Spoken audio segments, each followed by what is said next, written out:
Баршаңызға қайырлы күн.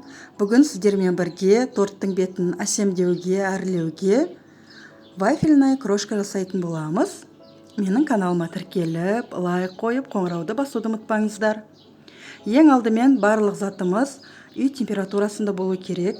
Сары майымызды алып, оған қант ұнтағын қосып, венчикпен немесе вилканың көмегімен осылай езіп, жұмсақ масса шығарып аламыз.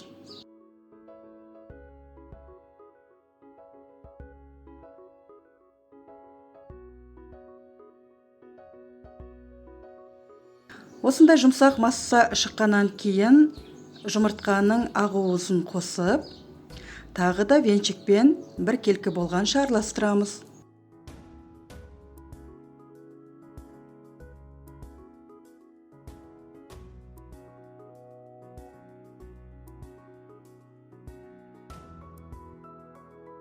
Дайын болған массамызға електен өткізілген ұнды қосып, жақсылап араластырып, бір келкі масса болғанша араластырамыз.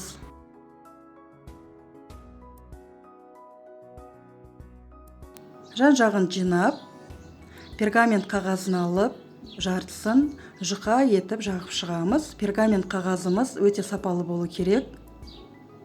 Және де жаққанда өте жұқа етіп видеодағыдай жағуымыз керек. 180 градуста қызып тұрған пеште 5-7 минуттай пісіріп аламыз. Өте тез піседі.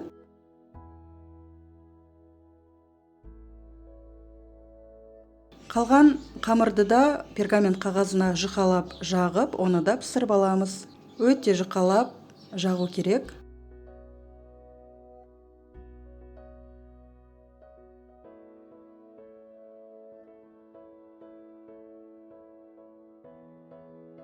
Дайын болған вафельная крошканы жан-жағын осылай жинап, тек қолдың көмегімен кішкене ғана үстінен басып шығамыз. Қатты езіп немесе қатты майдалаудың қажеті жоқ.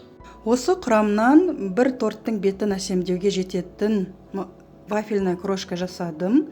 Егер де одан да көп жасағыларыңыз келсе, осы құрамды 2-3 есеге көбейтіп жасай берулеріңізге болады. Және де мен вафельная крошканы сүтті қыз, яғни молочная девочканың бетін әсемдеп шықтым. Рецептісі менің каналымда бар. Қарап, жасап көрулеріңізге болады. Менің каналыма тіркеліп, лайк қойып, қоңырауды басуды ұмытпаңыздар. Алда әлі көптеген дәмді тағамдардың түрлерімен бөлісетін боламын. Видеоны соңына дейін көргендеріңізге рахмет.